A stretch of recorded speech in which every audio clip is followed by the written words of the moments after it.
It's the B Jizzle, Jake Pizzle Show Sizzle on the 30 going in. So the first stop was in Los Angeles. They had some.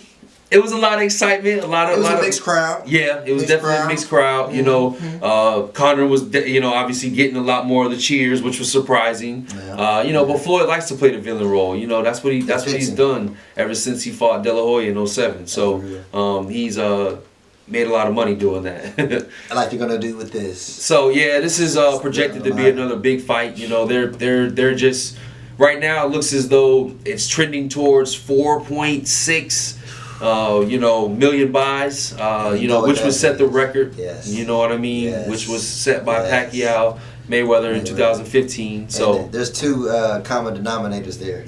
Floyd Mayweather. So as much as people want to criticize him, the man is a great businessman. Yes. He knows what he's doing. The whole can't read tax the contracts, but he get people to do it. Whatever. Hey Floyd, man. Hey, over here, I ain't gonna mess with you like that. But Jay Pizzle just it's whatever. if it's a weakness, fix it. Yeah, straight up. Let's do it. Agreed with that. Roll up. So Floyd is he's standing to make anywhere from 100 to 120 million off this fight. Yeah. Conor's set to make between anywhere from 55 to 75 million. Mm-hmm. So Conor's gonna be paid. Oh finally. Man, like he said, like he really wants to be. Like he said in the stop in London, he's about to be set at 29 for half of a fight. Yeah. He called this half of a fight. He's like, I don't have to worry about anyone elbowing me. I don't have to worry about anybody kicking me in the shin. And he's making way more money. And he's making he's never even made over $5 million for a fight in the UFC. So, it's just because Dana White's soaking up the money with his old red sunburnt. Him and Zuffa. Zuffa and Dana White are cleaning up in the UFC. Those boys are vastly underpaid over there for the type of punishment that they put on their bodies. That's real fight. That's real fight. Know, you know what I'm saying? Boxing is not real ultimate fighting and martial. It's the sweet science. It's the sweet science. So again, man, we've already touched on this a little bit, but we just want to let y'all know, it's gonna be lit. It's gonna be what about Toronto? Super we gotta talk super about lit. the stops. Oh no. We're gonna talk about the stops. I wasn't, I just wanted to say, in terms of the fight, we already know what's gonna happen. Nothing's changed on that front. Correct, because this is all entertainment. Right. This is just the part that we both enjoy. You know what I mean? Great. It was seeing great. that. Yeah, it lived up to everything. Because when they got to Toronto, they say it was scripted. Well, it was fucking scripted greatly. It was scripted greatly. They need to write more shows. They need to write more like that. Yeah. So man, Conor took off, man. I mean, he finally realized that. Right. Hey, I'm gonna make a lot of money right now. I mean, we have to touch on the suit that he wore in Los Angeles in the open suit. Yeah. That was ridiculous. It actually looked like a pinstripe suit just from at first glance, but after Super Zoom resumed on his suit, it said "F you" on there, up and down. The entire suit. Edition. And we thought that was great marketing. Awesome. It was amazing. It was amazing. And not to mention what he did in New York, which was the third stop.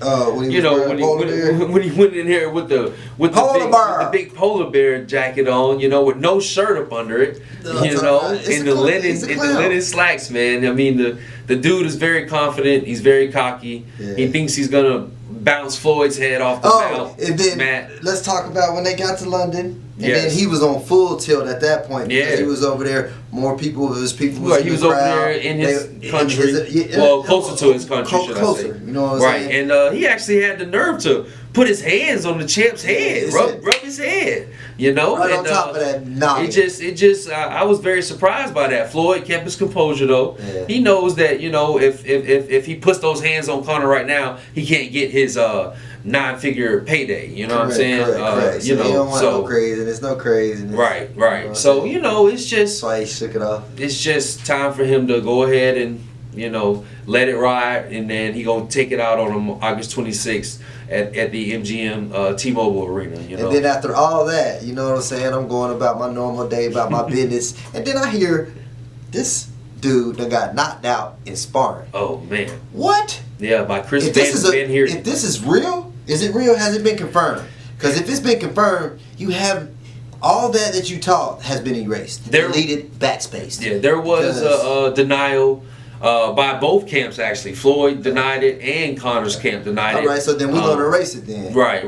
But it was news. We're gonna bring that to y'all, because that ain't real. It wasn't just that blog. We also had Jesse Vargas, which was on video. I watched this video with my own eyes, stating that he got knocked down in sparring. So, and he said he got that from his sources. So, it's.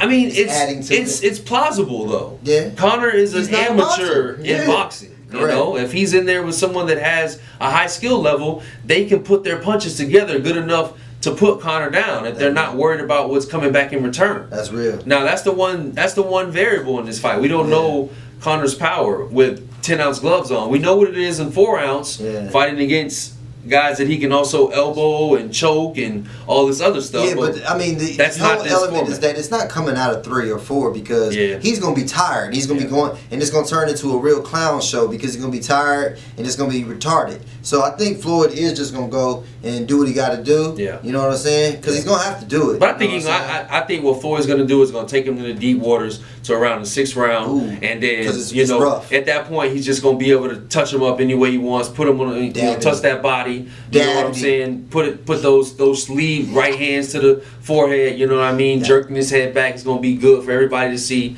You know, he's just gonna play with him because he feels like Conor's definitely disrespected him. You know, there was a little bit of a racist tone. You know, being given off with the dance boy. You know, and all that stuff with Floyd and just there are undertones that are rubbing Floyd the wrong way, and I think he's gonna send a message August 26th when they get in the ring, and he's gonna put those. The money makers on his on his head. Team. Yeah, but, exactly. Let's go to the little mini protege that some people thought was going to be a Floyd. But he doesn't have the mental makeup. Yeah, his Floyd Money Mayweather. Yeah, his mental strength has been challenging to say the least. Adrien Broner's been in and out of trouble in the last couple of years. He hasn't looked great in the ring. He hasn't looked great in the ring in a long time, to be honest with you. He's lost to Maidana. I don't know, man. It's just tough because I thought Adrien was going to be a lot better than he's turned out to be. Yeah. Although he is even though he is a 4 weight division champion, which is very amazing. That's a big accomplishment in the sport of boxing. Very much so. I just think that he should have done more. If he would have been disciplined and paid attention and took care of his body and not out there partying and not try to be Floyd before you was really at that potential. Right. Floyd put in a lot of work before he became money, where he could flash the money and do all that and be able to still focus. Everybody doesn't have Floyd's mentality. You know what I mean? But this is an opportunity for you to step up because Mikey Garcia is going to push over. He done came up. He's coming. We all know Mikey had to take a little layoff because of the whole Top Rank. Bought himself out of the contract. Now he's a free agent. I applaud you for that, Mike. Now you're gonna get your own paydays. He's coming to win, man. Mikey's not gonna lay down. Adrian's gonna have to give everything that he has in the tank in order for him to beat Mikey Garcia. This is not gonna be an easy fight, regardless of what he's saying on social media, because he's saying that it's gonna be easy if he shows up.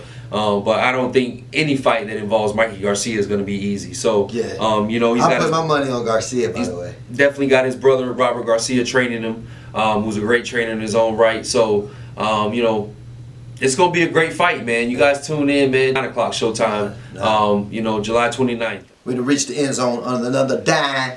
7. I want to thank everybody for tuning in again. Like, comment, share, subscribe to the page. We get y'all the message every week. Keep showing us love. We'll continue to shout y'all out. We appreciate the fans, appreciate the love. On the 30 going in. You know what I'm saying? We're going to come back next week with another hot topic. On the 30 going in. Holla at your boys. Instagram, YouTube. On the 30. Facebook. Going in. All that. Hey. Show us love. We back. Yee! Holla.